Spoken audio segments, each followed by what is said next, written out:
Hey everybody, JJ here, back again for another Saturday of Zoom networking. Um, a guest speaker on today. It's absolutely amazing. Can't say enough about this young man. He's out of Pace Morby Sub2 community, and again, Pace premier genius in creative finance in the country, which means the world. Pace's Sub2 community is unparalleled, if not one of the best real estate education platforms out there today. Our guest speaker is one of Pace's rock stars, no longer a rising rock star. He's been like in the top of the galaxy for a long time now. Like all of us, started as a student, learning, became an investor, um, went on to become a successful investor. He's well known in his circle and in his field. He's a father, family man, and a businessman, entrepreneur, and just a really great guy. My good friend Noah Hoffman. How you doing, Noah? I'm doing great, JJ, and thank you again. I think is this our I third think time? it is a third time up. I think so. And Yeah. we're gonna have to give you a middle name, JJ, the consistent networking JJ. There you go. Yeah, no, I Very appreciate consistent. it. Yeah. I appreciate it. I say it all the time. For those that are new to the call or looking in on YouTube, um, the biggest impact in your business is going to be the five or six people you surround yourself with. And what does that mean? Not just business relationships, personal relationships.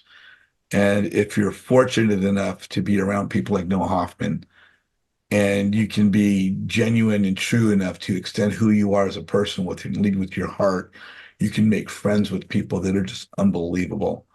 And not talking about real estate, but just finding your commonality and finding what you have in common with people. And knowing, but I just love every time we get on a call, love your story, love who you are. It's an honor to call you my friend. I'm just gonna start there today. It's an honor to call you my friend. Hey, for those that don't know you, where in the country are you located? I'm in the San Francisco Bay Area. You can see the bridge behind me. That's actually not the real bridge, but I can see the bridge from my window, actually, from where I'm sitting. It's just that's not it though. Okay. Can't see it. It's a little bit smaller out of my living room window. That's I'm in the that's East pretty Bay. awesome. So you're on the Oakland side of the bay, are you not? Yes. So God, that must make you kind of mad, huh? The Raiders left and now the A's are going, and are you a sport guy in that regard, or No, I'm not really. I'm not really a huge sport guy, and I embrace change in every area of my life. So yeah. Yeah, and that's what it's about, especially as real estate investors. I mean, gosh, we can't predict the future for sure, and all we have to do is really be flexible so that we can bob and weave and get ready for the next step that's coming up. I wanted to, talk about yourself a little bit. How did you get started in real estate? I remember the story. I think I probably know it better than I'm asked, but I think it's such a great story because some of us are born around it, we're raised around it. Mom's a broker, dad's a contractor. We get different starts. Some of us start earlier in life. I think you had an earlier start, early exposure to real estate. Some of us, like me, didn't really get into the investment game. I got in my 50s. Just like, well, wow, if you only started sooner. How did you get into real estate? Were you like a good student in school and it came to you that way, or? oh no, I got straight Fs and start in I was a wayward youth. I grew up in a single parent household, and I got distracted in the streets and got into a lot of trouble in middle school or for elementary, middle school, high school. I usually don't really talk about that part too much. I think it could be helpful if anybody related, but Yeah, no. So you didn't have a rough. You didn't have an easy start. How did real estate pop on the landscape for you? okay. So it was actually so when I was 20 years old, it just keeps coming back to the trouble. 20 years old, I was in a drug and alcohol treatment center, and I was selling raffle tickets for the program in front of a Pete's Coffee location. And a guy came to buy one, and we kind of hit it off talking. He became my AA sponsor, and also became my first real estate mentor. Also, Wow. uh, yeah. So And then years later, he became my private money lender and partner and investor, lots of other things. But that was when I was 20, and we were just friends for a couple years. And he owned a lot of real estate in Berkeley. He owned 100 or something. He was partners. He was a partner in 100 and something doors in Berkeley, California. And, Wow. and so I would just kind of run errands for him here and there. And then once he had a vacant studio, he had a studio become vacant, and I said, let's put it on Airbnb. Let me manage it for you. And I was back in 2012. Airbnb was 4 years old at the time. Um, and so I had just heard about it a month before. And then he said, okay, let's try it, because he didn't want to put another long-term tenant in there for whatever reason. He wanted to be able to have it vacant sometimes. So we furnished it, put it on Airbnb, and people just started booking like a 7-Eleven. They just never stopped. It was like a revolving door. People just kept coming and coming. And I just had to, answer their messages and make sure the unit was cleaned and ready for them. So you basically introduced that Airbnb concept to this investor friend of yours. I did, and I was learning it on my own at the same time too. But this little studio was almost negligible to him. It wasn't a huge deal to him. He might have just left it vacant. Um, but he took a chance on me, and it worked out. And then over the next maybe year, he gave me a couple more units to manage. His brother gave me a unit to manage. Over the next few years, other people would say, hey, can you manage my unit? Manage my unit, my brother's unit. So it was just all word of mouth. I started managing other people's units, and I had other jobs at the time, driving Uber, this job, that job. I had a carpet cleaning business, and I would pitch Airbnb to the property owners. Hmm. I would say, hey, you should try Airbnb. Let me manage it for you, or let me rent your property. So then I found a guy. He eventually let me rent an apartment from him, and then I furnished it, and then made a little extra money every month putting it on Airbnb.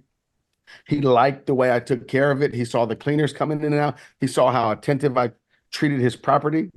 And so then every 6 months he'd be like, hey, I have another one coming up. I have another one. And then eventually he had a big house coming up, and I was a little bit nervous. I was like, oh yeah, this will be great. But then I got nervous because it's kind of a lot of money that I have to come up with. Because when you rent a property from someone to put on Airbnb, you're on the line. So I rented, it was kind of a lot of money for me at the time, but then that property ended up doing amazing, ended up doing the best out Wow. of all. And like it make me 2 grand a month when the other properties made me like 300 to 500 a month. Um, and so that was amazing. And then I started learning how to buy properties. Hmm. That took 7 years or so to be able to start buying. Like my credit score was 450. I got it up to 650. It took 2 years to get my credit up. There you go. I started focusing on it, paying attention to it, learning, paying people to help remove negative remarks, all that stuff. Um, and then I got my first property, a duplex, FHA loan, That and was then your first investment property. the first property I bought, and then a year later I bought a second. A year later, after that, I bought a third, Cool. and I thought I had like figured it out. Like, this is awesome. I can buy a property a year with conventional loans, turn them into Airbnbs. I started building ADUs in the back, things like that. Really? Wow. Uh, and then, my second and third property were in Fresno, which so that was one of my key points were investing and managing out of town. Because during those early days, somebody said, hey, can you manage my brother's property out of in Vegas? And I was like, no, of course I can't do that. And he said, well, but they have nephews on the ground. We just want you to do the online part. And I was like, okay, I'll try. The nephews didn't really help much, but I still found whatever vendors we needed online, and it worked out surprisingly well. So then I had the confidence to manage out of town after Wow. that. So I started Cool. picking up more in Vegas, and then I started buying in Fresno. So, wow, your story is amazing. You just sort of started, met somebody give you an opportunity, and you went from one to a couple, and then started, getting more opportunity because people knew your name, and then that led to becoming an investor. What point, and you and I know one another from Sub 2. We actually met face to face in San Francisco 2, 3 years ago. How'd you find out about Pace? How'd that opportunity, how that door So opened for you? that happened right after. So the part of the story I was just telling you, when I bought the second and third property, I started to buy in Fresno because I realized the Richmond, California Airbnb rate, what I could make in Richmond was the same as what I could make in Fresno, but the Fresno home values were half as much. So like a light bulb went off, like let me start buying it because there was at that time, there was a lot of Airbnb activity in Fresno. So that's why I bought the second and third property. I started building extra units out there. And then I thought, I figured out the secret to life, buy a property a year, put it on Airbnb. But then, something inside me said there's got to be a better way to buy properties because these traditional loans are getting more and more challenging as I go. So I heard about wholesaling. So I looked up on meetup.com wholesaling Fresno, and I found a meetup. And it was 3 hour drive. I drove down there for a 1 hour meetup, which changed my trajectory totally. I met some people there. One of them was the Airbnb King of Fresno. I happened to sit down next to him.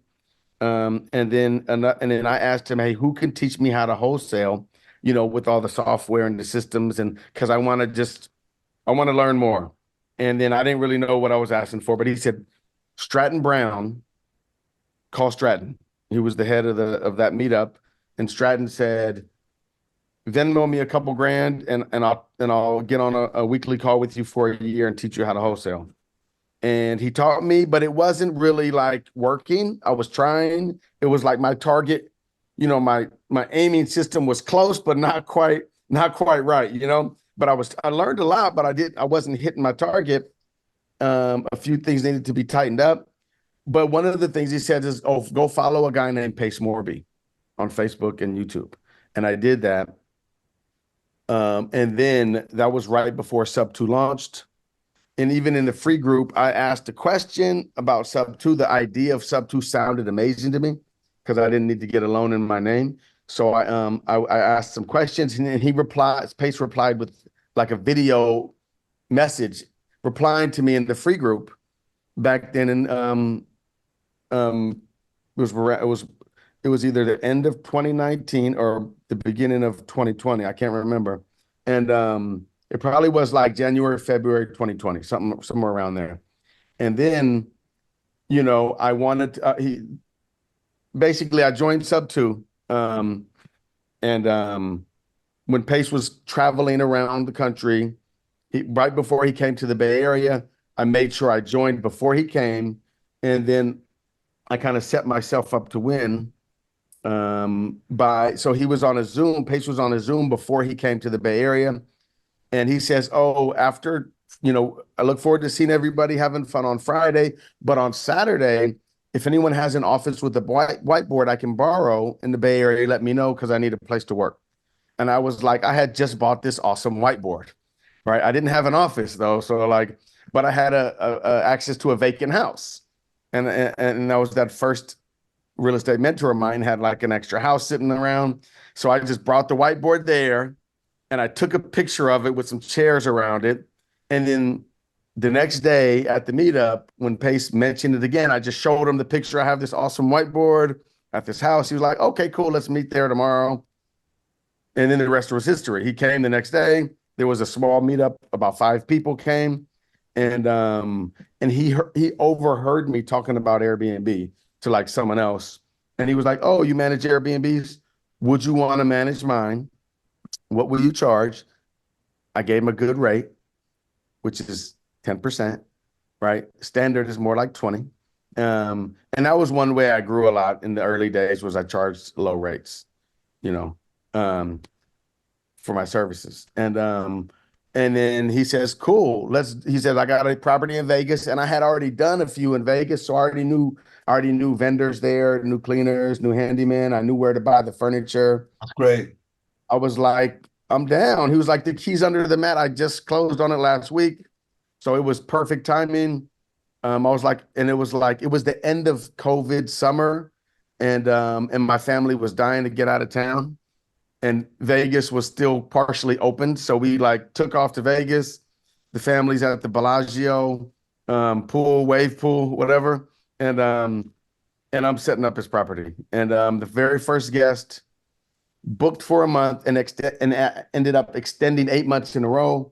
So Pace was ecstatic because we're making like 2x normal rent rate. And so he just started promoting me and started giving me like every new property he would get, he would give me properties to manage for Wow. him. And then as I said earlier, I didn't get great at wholesaling and closing deals and all that. But the other guys who were, because Pace promoted me, they started calling me, "Hey, no, I got a deal. Let's partner on it." So that's how I got my first handful of deals.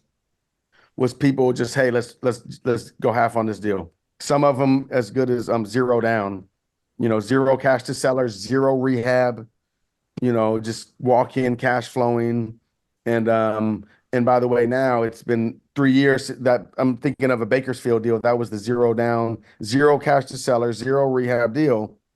And me and my partner Rudy Barrera, we're selling that now, and we're gonna make about 150 on it, um, just because the values went up. The value has went up in that time. Wow. That's great. That's totally great. And that was just one of many deals that I've been in. I've been in, um, probably about 20 something, 20 Now, something. are I've you been predominantly in Northern California and maybe Nevada? Or are you in several states? Yeah, several states. Yeah, several states. But I kind of, I go back and forth about that. Like sometimes I'm like, it's much more efficient if I can invest in my backyard. It just is because a year ago, I started doing flips in the Bay Area. I partnered with the contractor and an agent, and my that very first private money lender that I talked about, that very first real estate mentor, he started loaning me literally millions of dollars cash to flip properties in the Bay Area, and and then so we started doing that and also getting hard money. And so my job has kind of been like the finance guy as far as like tracking the money, and then with hard money lenders is getting the draws. But so I'm doing flips in the Bay Area, but I've bought properties in several states. You know, Now, uh, are these the hot states? I mean, like Texas, Florida, the Southeast, or like yeah. Montana, North I mean, so Dakota? so so I bought properties. I bought a couple properties in Bakersfield, California. Um, let's see here, Scottsdale, Arizona, condo in Scottsdale. I got owner finance. Also got, I got a handful of deals in Fresno. I got, about 10 properties in Fresno. And That's a good market then, huh, Fresno?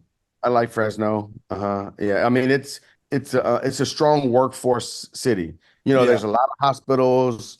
There's a lot of construction. There's a lot of growth because it's in between LA and the Bay Area, and baby boomers move out there to cut their living expenses in half and live in big houses with pools and things like that.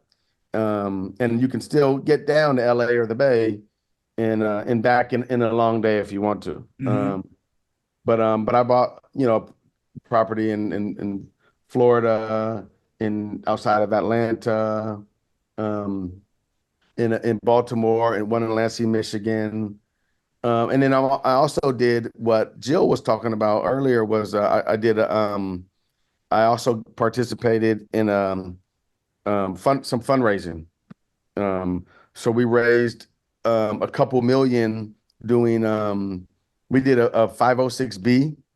It's it's for accredited investors. So I learned by the seat of my pants, like as we went. Like we literally like saw this deal. We were thinking about private money lenders, and then I don't know how this happened, but we just decided let's do this thing. And it was kind of around the time Pace was started talking about it a couple years ago. Excuse me, almost 2 years ago. And so we contacted an attorney, Nick McGrew, to help it. No, actually, the first time it was a different attorney. So, and we were like, okay, let's raise money for these 20 units in Florida. let's raise money. We needed 650 to buy it, and then about another million to fix it up. And so 650,000, 20. It used to be a motel. It was actually, I don't know if anybody's heard of the Allman Brothers, but Yeah. they wrote one of their famous songs there at this motel. It's called the Evergreen Motel in Pensacola, Florida. And so they talked about it. But anyhow, so I learned along the way, like, oh, accredited, like we had this group of investors and only half were accredited. So we said we had to split the group and do two different types of fundraisers. One for accredited is much faster and easier. We got enough to buy the property, and then like we did this hybrid fundraise, and then we actually switched attorneys for that second phase, which was Nick McGrew, and we did a Reg CF, which is a SEC regulated fund, which is a lot of bureaucracy. And like one of the lessons I learned is I would never do a Reg CF for such a small project again. Reg CF means people can come in with as little as like $5,000. So, so Pace did it, and he like I think his minimum might have been 1,000 or 1,300 or something like that. On $100 million project, you don't do that on a $2 million project. Like what we learned later was, since we gave them our word, we just followed through when we finished and did it with them. But we later learned, we could have just kept doing the accredited, and with accredited investors, we were raising 50 and 100,000 at a time, and that would have been much faster, quicker. But we never knew like who's going to show up and want to invest with us. So I've kind of been through the process once with what Jill is going through, raising money for these projects. And what I learned is, there are a few different roles. So like the main operator is the person who has to basically, who not only has to know all the details about getting it up and running, whatever that means, construction, et cetera, like the plan, all that stuff, the details with whatever government regulations. One person is kind of running everything, and then you have the face who talks to the investors. Those aren't, don't, sometimes they're the same person, but often probably they're different people. So with us, Munif, you just interviewed him recently. Mm-hmm. He was the face of our fund, and he was the person who communicates with our investors. So he's really good at talking, and but my job was to like follow up, make sure that with the details on the project. That's awesome. It's amazing to just in hearing your story, how much you've grown, how much your knowledge has increased, and you're now in so many more further aspects of the development of your career. You are outstanding. I mean, you're just like you're a role model of keep your nose to the grindstone, work hard, and good things are going to happen. And I'm sure you're able to do some things with your family now as a result of that. Well, we bought our first home that we actually live in. Like, thank you. Just a year and a half ago, and because prior to that, even though I was buying properties for investments, but would never live in them. My kids got tired of going to look at houses with me because they would always want to pick their room. And I'm like, no, this is for money. We're trying to make money here. And we moved out of an apartment a year and a half ago into our first home. And growing up with my family, we never owned a home.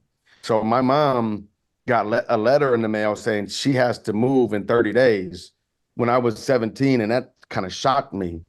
And I was like, wow, I never want that to happen to me. Like to just I grew up in that house. That's most of my memories are from that house, and we have 30 days to leave. So I was like, but then I'm a practical capitalist also, so I understand business is business. Yeah. So I'm not going to blame the owner for wanting to sell their house. I just never looked at it from their perspective. Yeah.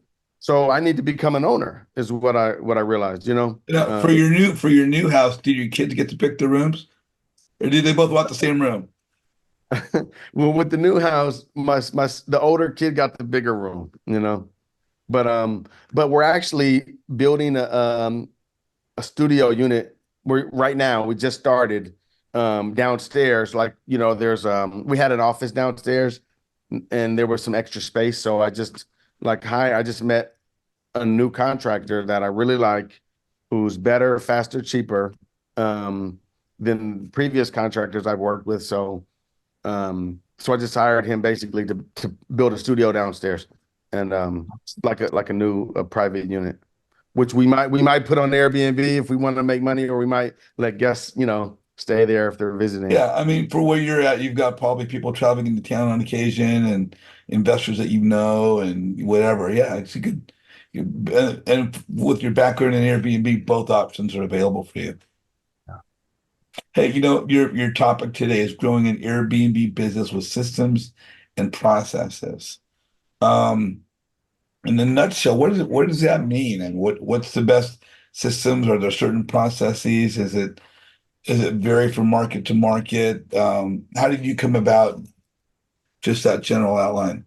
Well, okay, well, because what I learned in this last 12 years on Airbnb is that managing one Airbnb, you have a different set of um, things to think about every day compared to managing 50.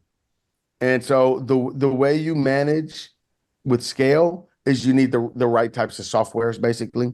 It's mainly software. So and I have like three or four. I don't know if anyone here needs it yet, or you might need it in the future.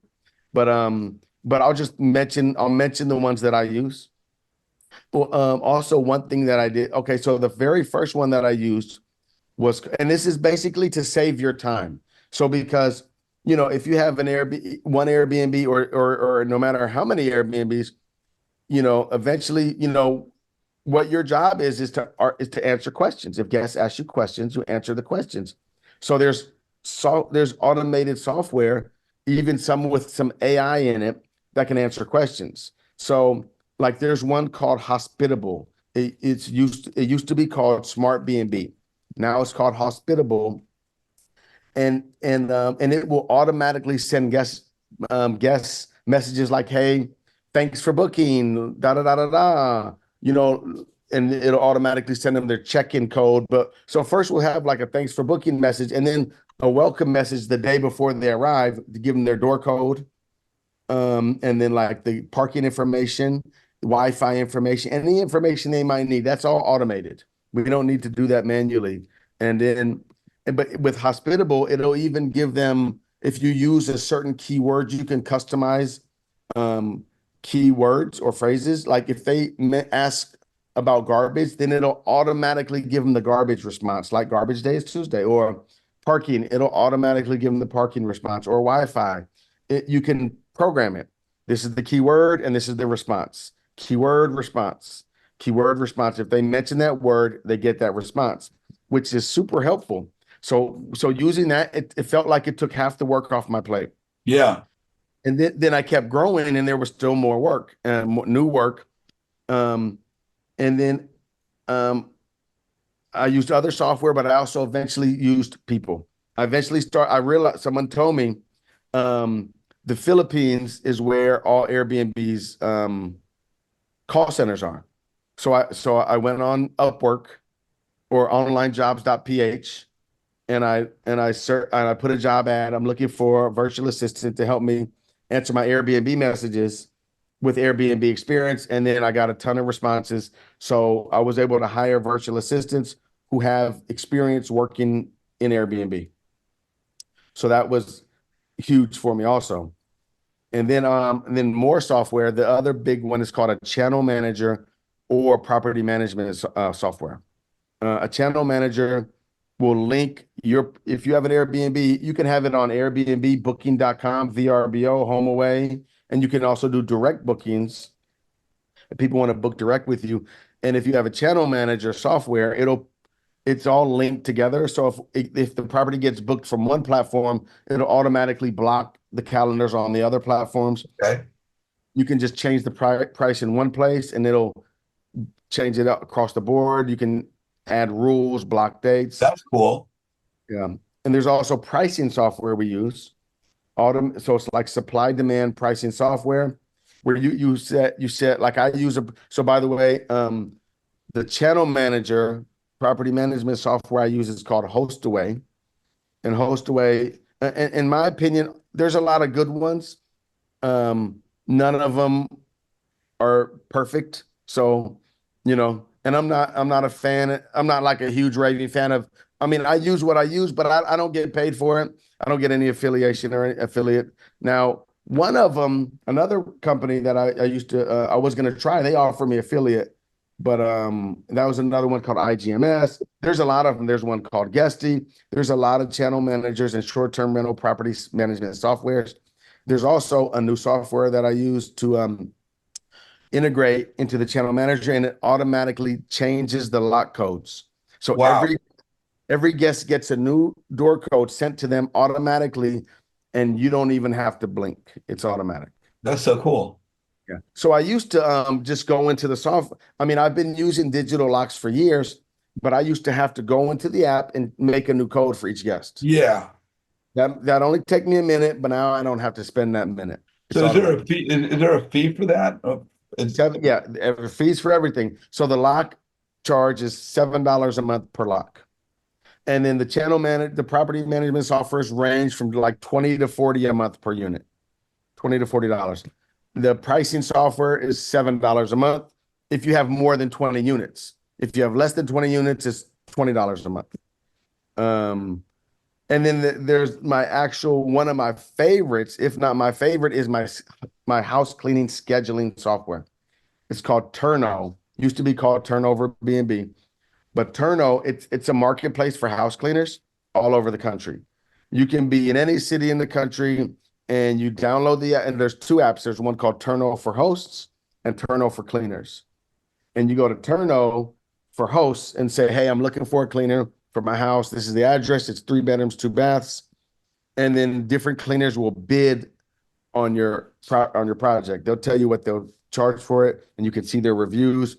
And then if you book them, then they can automatically be synced with your property. So every time you have a new reservation, they get a notification and they have to click accept or decline.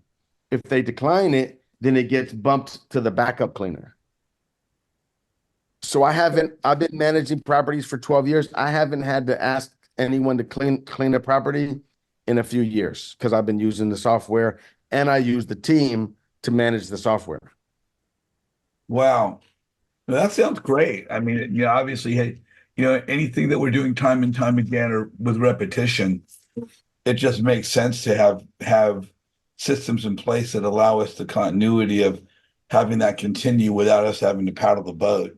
I mean, right now, and so I'm getting creative in other aspects too. Um, so I'm writing. So like I said, about a year or so ago, I started getting into flipping properties because I saw an opportunity to make money. If you can buy a property for for a few $100,000 and make $100,000 when you sell it, and you have a partner that's going to run the whole project, and you have a lender that's going to lend you the money, and you still can make money, or you can use your own money. Right. So I started looking at these opportunities to do this. So I started getting into several flip deals. I'm probably in about 8 or 9 now over the last 2 years. And they're all kind of bigger projects. Some of them, our biggest project, which, we're hoping to sell for, maybe 2.6. And that should be done sometime in the next month, maybe. And we're hoping to make several $100,000. It's really hard to predict exactly where it's going to fall because it's just the right buyer has to be there at the time. But it's a strong market in Lafayette, California, maybe 30 minutes from San Francisco, but it's in a very quiet place, big, great, great location, Lafayette. And and then I'm in contract now for these 2 properties that are falling down on a 10,000 square foot lot. And me and I partner with another contractor. So what I've liked doing recently, I like to partner with a general contractor who can also put money in the deal. Yeah. because I feel like our goals are aligned. Because when you just hire a contractor, he might be great, she might be great, but I feel like they're incentivized to do as much work as possible because they get paid based on the volume of work. But when you're an investor, you want to make the most money you want to make the most profit with the least amount invested. And that might be slightly different goal from doing as much work as possible. You do a little bit too much work, you might start reducing your profit. Um, so anyhow, me and another partner, we're buying a 10,000 square foot lot. We're going to subdivide the lot into three lots and build a house and an ADU on each one, and sell them. Our goal is to sell them each for 8 or 900,000. And so we plan to make, it could be a few 100,000 on a deal like that, which could take a year, because it might be 6 months waiting for the city and then 6 months in construction, something like that. But these are Wow. the projects that I'm getting into now, because the past several years I would buy properties in other methods. Like creative is still great with low down, but sometimes those are hard to find. So, my appetite's getting bigger. So I need more ways to buy deals. So that means maybe make more money also. So those are the other things. So right now I've been learning a ton about construction and contractors. Just Good because that topic. right. Um, so like I'm hanging out with guys who build a lot of houses. And I keep meeting new ones who are like even better, faster, cheaper than the last one. Like I met a guy who built 40 ADUs right here in my town, and he builds new houses from scratch, like, does a lot of work. He's building $7, $8 million houses across the bridge. Like, um, Wow. so because what I've learned is some newer contractors, they still can, like a lot of contractors can get the job done, but when you get to the end, to the last 10%, it starts getting difficult, challenging. A lot of details start popping up to get that finished product just right and on budget and on time. It's very challenging. So it takes, the more experience you have, the better. So, I'm trying to partner with the guys with the more experience. So when you started managing Airbnbs 12 years ago, 10 plus years ago, did you imagine that 10 years later you'd be where you are as far as being with builders and creating funds and managing, owning properties all over the country? I had no idea. No clue. I even got a job. I got a job delivering food. Where I was delivering food for a while. In those early years while I was still managing that first Airbnb. And then I got a job for a food delivery startup, and they promised me stock options. They raised millions of dollars, and then they closed down. Like all these things happened in the meanwhile. Like I kept trying to put other irons in the fire, but I never knew. And every few years, I think about like, you know, if I like, let's say I hit the lotto, I could buy or start any business I wanted. What would it be? What's the best business to get into? And it keeps changing every few years. Oh, this is what I do. That's what I do. And also like my kids, what would I tell them to do if they were 18? What business should they get into? And that also changes with experience. Now I'm like, well, maybe you should get a degree in construction management. you know, like these big developers, like the guys that I'm hanging out with, like they're building commercial buildings also. And it's like a couple of the guys that I work with now, they came from that industry, commercial construction industry, where they build 100-unit buildings and then they go solo. But that experience seemed like it really helped them, you know. And like one youngster I'm working with now, he's 20, I think 22 years old or 23, and he got a degree in construction management. I had never heard of that before he mentioned it. Yeah, never heard of that. Wow, that's So, pretty cool. but I know that I always know that the top of the food chain is the investor, right? The Yeah. investor who invests the money, or a lender, even a lender or an investor. That's the top of the food chain. And so um, so maybe we should all just become lenders. There you go. Yeah, I'm on that path and I'm trying. So I mean, with your path and your growth and your success, I mean, running across kids today, that are getting through life and through high school, and maybe they have secondary education as an option, maybe they don't, and they're faced with the workforce, or what am I going to do now? Do you recommend real estate as there's so many different aspects of it, but do you recommend real estate to the younger generation today as an option? I do. Yeah, I look at so and I look at owning real estate as a huge cheat code. Huge cheat code. Just owning it. Like I just sold a property a few days ago and I profited a couple $100,000 just from owning it. I didn't fix it up at all, but I owned it for 6 years. Remember when I was talking about my first, second, third properties? That second property I bought, I Airbnb'd it and made a little cash flow the whole time. I built that ADU in the back. I mean that ADU was super inexpensive because it was already partially built. Um, just holding real estate. The values go up over time, in the long term. You know, you might it might be a dip with this interest rate stuff, but over the long term, it goes up over time. And that's the easiest way to make money, I think, is you figure out a way to own as much real estate as possible and then run up the clock.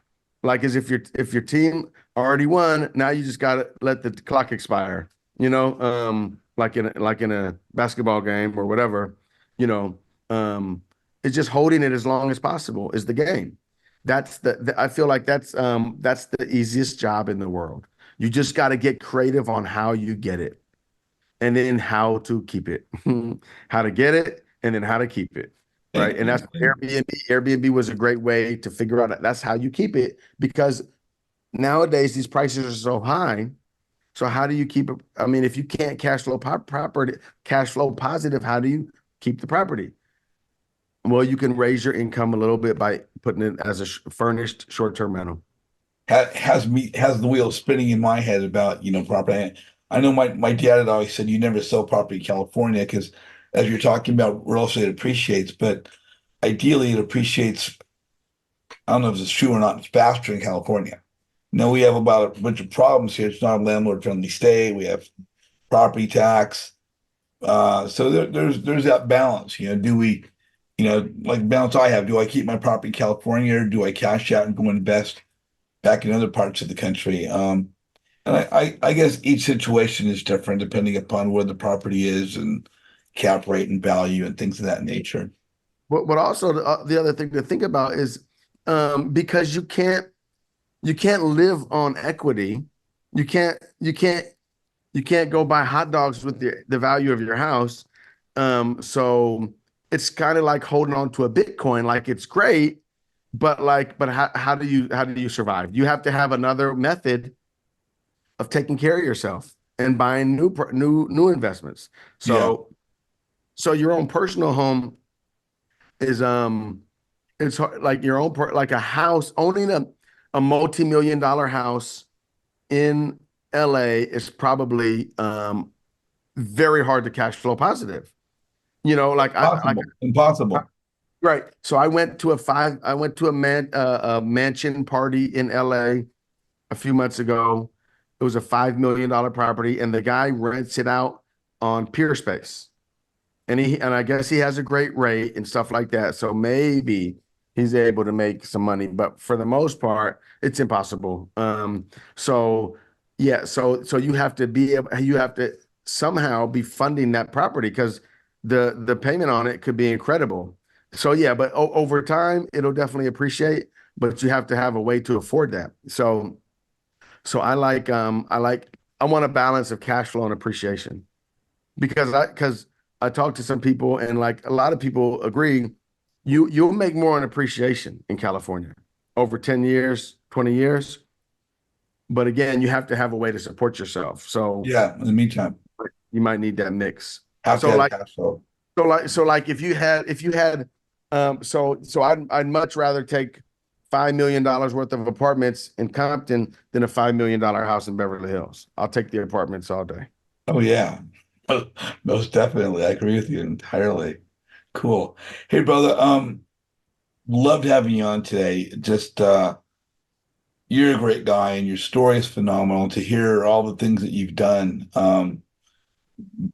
All your tips and gold nuggets and about, Airbnb management and the different sites that you use and the things you do to be consistent with all your properties. It's just like I see like notes going, value going, and of course people can go back and watch this again and again on YouTube and replay, and get all those great sites that you mentioned. So I really, really want to thank you for coming on. That's me. I don't have any questions. I was just listening to Noah and knowing about my first dive into Airbnb. And I wish I would have known Noah first because it was almost a disaster. So this is some good knowledge that you're passing down. Thank you. Sure. Well, thank you, and we really appreciate you being on the call today. So, yeah, no, I want to ask, if people want to follow up with you and have more questions, do you have a book? Are you training? Are you mentoring? Do you have an education program? Is it if they want to just ask a question, would it be your Facebook, your Instagram, possibly your MySpace page, right? No, I closed my MySpace, but hit me. The best way is probably Instagram and or take my phone number. You see my phone number on the screen, area code 510-502-6220. But definitely follow me on Instagram because I always show updates every week on everything I'm working on. And it's Noah Hoffman Airbnb. I got one last question for you. My group's a networking group, and I always talk about the importance of that. Um, a lot of people I say are chasing the deal, they're not chasing the relationship, and they're trying to knock the deals out, obviously one at a time. But to my perspective, that out of all these education groups that are out there, Sub2, Fortune Builder, Seven Figure, Thrive, Clever Investor, that like 90% of the people are not too visible on social media and 10% are. And that visibility brings people opportunity. But in your opinion, someone who's really grown and become successful, and obviously just through your Instagram alone, you've got friendships, relationships with a lot of really successful people. What is the importance of networking to the success of the real estate investor, whether they be coming in with no experience or whether they be coming in, to this social media platform with many years as an agent or something? What's the importance of networking, or is it not really important at all? No, it's not really important. No, no, it's everything. It's like what's the importance of your eyes and your mouth and your ears? How important are those things to life? Because that's what it is. Your social media, your networking, that's your eyes, ears, and mouth. And this is what, and so ears are different than mouth. They're kind of opposite, but you do both. You have to do both. And you know, some people teach more, some people learn more, but listen or learn. But I literally got deals from my social media. So I like take it like I look at it like as like it's a paid job. Like I made hundreds of thousands of dollars from people seeing my posts who didn't know that I was buying houses. Hey, do you want to look at this house? Literally, like right after I started in the very beginning, like I didn't post at all. If you look at my Instagram, I started posting after I joined Sub2. Again, thank you so much for joining us. Thank you for your answer on the importance of networking. If you guys want to get a hold of Noah, again, it's Noah Hoffman Airbnb at Instagram. And if you want to get a hold of me, you can just click the little QR code here. It allows you to register for the networking group. And again, it's on the website, jjazizian.com, and my Instagram is jj.azizian on Instagram. But if you're on the call right now, don't go away. We're going to get a little bit more private networking after the call. Everybody else that's been on with us now, either live or on YouTube, thank you so much for joining us. And Noah, I guess we'll see one another soon, but we'll see everybody else in the world of social media, right? Absolutely. Instagram. Hey guys, thanks for joining us.